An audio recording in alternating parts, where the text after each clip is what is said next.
ನನ್ನ ಹೆಸರು ಕೆ ಸಂತೋಷ್ ಕುಮಾರ್ ಅಂತ, BJPಯ ಒಬ್ಬ ಕಾರ್ಯಕರ್ತ, ಮಾಜಿ ಯುವ ಮೋರ್ಚಾ ಅಧ್ಯಕ್ಷ, ದಾವಣಗೆರೆ ದಕ್ಷಿಣ. ಇವತ್ತೇನು ಜಿಲ್ಲೆಯಲ್ಲಿ ನಡೀತಕ್ಕಂಥ ಈ ಏನು ಬೆಳವಣಿಗೆ ಇದೆ, ಇದನ್ನು ಮೊದಲನೇದಾಗಿ ನಾವು ಎಲ್ಲ ಕಾರ್ಯಕರ್ತರು ಖಂಡಿಸಲಿಕ್ಕೆ ಇಷ್ಟಪಡ್ತೀವಿ. ಯಾಕಪ್ಪ ಅಂದರೆ ಇವತ್ತು ಆ ಕ್ಷೇತ್ರದಲ್ಲಿ ಆಗಾಯಿತು, ಈ ಕ್ಷೇತ್ರದಲ್ಲಿ ಹೀಗಾಯಿತು ಅಂತ ಹೇಳಿ ಏನು ಈ ಶಾಸಕರು ಹಾಗೂ ಮಾಜಿ ಜಿಲ್ಲಾಧ್ಯಕ್ಷರುಗಳು ಏನು ಈ ತಪ್ಪನ್ನು ಹೊರಿಸ್ತಾ ಇದ್ದಾರೆ, ದಯವಿಟ್ಟು ಇದನ್ನು ಇಲ್ಲಿಗೆ ನಿಲ್ಲಿಸ್ತಕ್ಕಂಥ ಕೆಲಸವನ್ನು ಅವ್ರು ಮಾಡಬೇಕು. ಯಾಕಪ್ಪ ಅಂತ ಅಂದರೆ ಈ ಎಲ್ಲ ನಮ್ಮ ಸ್ನೇಹಿತರು ಮಾತಾಡಿದಾಗೆ ಅವರವರ ಕ್ಷೇತ್ರಗಳಲ್ಲೇ ಕೂಡ ಅವರು ಲೀಡನ್ನು ತಂದುಕೊಟ್ಟಿಲ್ಲ. ಈಗ ಅವ್ರ ತಟ್ಟೆಯಲ್ಲಿ ಯಜ್ಞವನ್ನು ಇಟ್ಕೊಂಡು ಇನ್ನೊಬ್ಬರ ತಟ್ಟೆಯಲ್ಲಿರ್ತಕ್ಕಂಥ ನೊಣ ನೋಡ್ತಕ್ಕಂಥ ಕೆಲಸವನ್ನೇ ಇವತ್ತು ಅವ್ರು ಮಾಡ್ತಾಯಿದ್ದಾರೆ. ಇದು ಯಾರೂ ಕೂಡ ಮಾಡಿರ್ತಕ್ಕಂಥ ತಪ್ಪಲ್ಲ. ಈಗೇನು ಸೋಲು, ಅವರು ಸೋತದ್ದನ್ನು ಅವರೇ ಒಪ್ಕೋಬೇಕು. ಯಾಕಪ್ಪ ಅಂದರೆ ಜಿಲ್ಲೆಯಲ್ಲಿ ಇದ್ದಂಥ 6 ಜನ ಏನು MLAಗಳು ಇದ್ದರು, ಶಾಸಕರು, ನಮ್ಮ ಜಿಲ್ಲೆಗೆ ಒಂದು ಮಂತ್ರಿ ಸ್ಥಾನವನ್ನು ಸಹಿತ ಸಿಗದೆ ಇರತಕ್ಕಂಥ ರೀತಿಯಲ್ಲಿ ಅವರು ವರ್ತನೆಯನ್ನು ಮಾಡಿದ್ದು ಎಲ್ರಿಗೂ ಸಹಿತ ಗೊತ್ತಿರ್ತಕ್ಕಂಥದ್ದು. ಅದರ ಬೇರೆ ಏನು ನೆನ್ನೆ ಮೊನ್ನೆ ಬಂದಂಥ ಯಾವ ಹೊಸದಾಗಿ ಗೆದ್ದಂಥ MLAಗಳೇನಿದ್ದಿಲ್ಲ. 6 ಜನರು ಸಹಿತ ನುರಿತಂಥ MLAಗಳು 10-15 ವರ್ಷಗಳಿಂದ ಗೆದ್ಕೊಂತ ಬಂದಿರತಕ್ಕಂಥವ್ರು, ಪಕ್ಷವನ್ನು ಕಟ್ಟಿರ್ತಕ್ಕಂಥವ್ರು ಇದ್ದರು. ಆದರೂ ಕೂಡ ಒಂದೇ ಒಂದು ಮಂತ್ರಿಗಿರಿಯನ್ನು ಸಹಿತ ದಾವಣಗೆರೆ ಜಿಲ್ಲೆಗೆ ತರಲಿಕ್ಕೆ ಇವ್ರ ಕೈಲಿ ಆಗಲಿಲ್ಲ.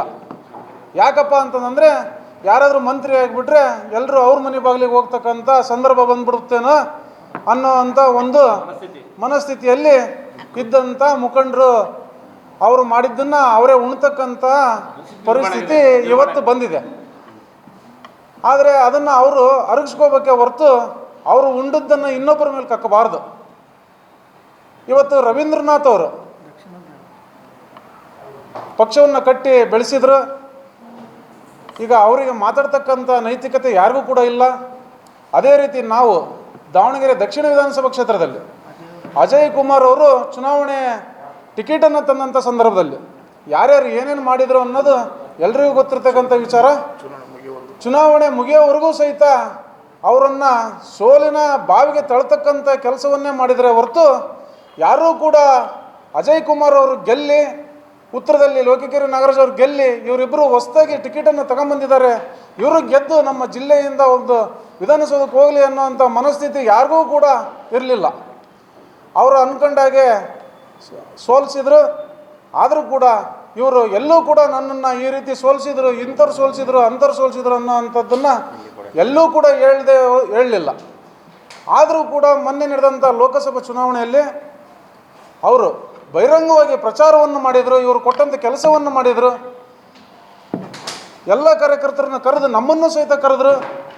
ಅದೇ ಅವರ ಚುನಾವಣೆಯಲ್ಲಿ ನಮ್ಮನ್ನು ಕೆಲವರನ್ನು ಅಜಯ್ ಕುಮಾರ್ ಇಂತಿಂಥವ್ರು ನಿಮ್ಮ ಪ್ರಚಾರಕ್ಕೆ ಬಂದರೆ ನಾವು ಯಾರೂ ಕೂಡ ಬರೋದಿಲ್ಲ ಅನ್ನೋಂಥ ಒಂದು ಗಿರೆಯನ್ನು ಕೂಡ ಹಾಕಿದ್ರು.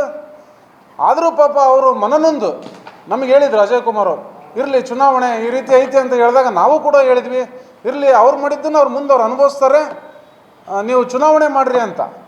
ಇವತ್ತು ಅವ್ರು ಮಾಡಿದ್ದನ್ನು ಅವ್ರು ಅನುಭವಿಸ್ತಾ ಇದ್ದಾರೆ. ಅವರು ದಾವಣಗೆರೆ ದಕ್ಷಿಣದಲ್ಲಿ ಅವರೇ ಕೆಲವರಿಗೆ ಕೊಟ್ಟಂಥ ಏನು ಕಾರ್ಪೊರೇಷನ್ ಟಿಕೆಟ್ ಕೊಟ್ಟಂಥ ಕೆಲವು ಕಾರ್ಪೊರೇಷನ್ ಸದಸ್ಯರು ಮೊನ್ನೆ ಕಾಂಗ್ರೆಸ್ಸಿಗೆ ಹೋದಾಗ ವಾಪಸ್ ಕರ್ಕೊಂಬರೋಕ್ಕೂ ಆಗಲಿಲ್ಲದಂಥ ಪರಿಸ್ಥಿತಿಯಲ್ಲಿ ಅವರಿದ್ದರು. ಯಾಕಪ್ಪ ಅಂದರೆ ಅವರು ಮಾಡಿದ್ದು MLA ಚುನಾವಣೆಗೆ ಅವ್ರು ಮಾಡಿದ್ರು, ಅದನ್ನು ಇವತ್ತು ಅನುಭವಿಸಿದ್ದಾರೆ. ಆದ್ದರಿಂದ ನಾವು ಏನು ಹೇಳ್ತೀವಿ ಅಂತ ಹೇಳಿದರೆ, ಇದನ್ನು ಇದೇ ರೀತಿ ಮುಂದುವರ್ಸ್ಕೊಂತ ಹೋದರೆ ಈ ಏನು ಆಗಲೇ ನಮ್ಮ ಯಾರೋ ಸ್ನೇಹಿತರು ಹೇಳಿದರು, ಗೆದ್ದವರು ಸೋತರು ಮನೆಗಿರ್ತಾರೆ, ಕಾರ್ಯಕರ್ತರಿಗೆ ತೊಂದರೆ ಆಗುತ್ತೆ ಅಂತ. ಮುಂಬರೋ ಚುನಾವಣೆಯಲ್ಲಿ ಮತ್ತೆ ನಾವು ಅಧಿಕಾರಕ್ಕೆ ಬರಬೇಕು ಅನ್ನೋದಾದರೆ ಈ ಒಂದು ಕಚ್ಚಾಟವನ್ನು ಬಿಟ್ಟು ಒಂದಾಗಿ ಚುನಾವಣೆಗಳನ್ನು ಎದುರಿಸಬೇಕಾದಂಥ ಪರಿಸ್ಥಿತಿ ನಿರ್ಮಾಣ ಆಗಿದೆ. ಮತ್ತು ಈ ಒಂದು ಬೇಸಿಂದ ಕಟ್ಟಬೇಕಾದಂಥ ಪರಿಸ್ಥಿತಿ ದಾವಣಗೆರೆಯಲ್ಲಿ ನಿರ್ಮಾಣ ಆಗಿದೆ. ಅದನ್ನು ಹೇಗೆ ಕಟ್ಟಬೇಕು ಅನ್ನೋದನ್ನು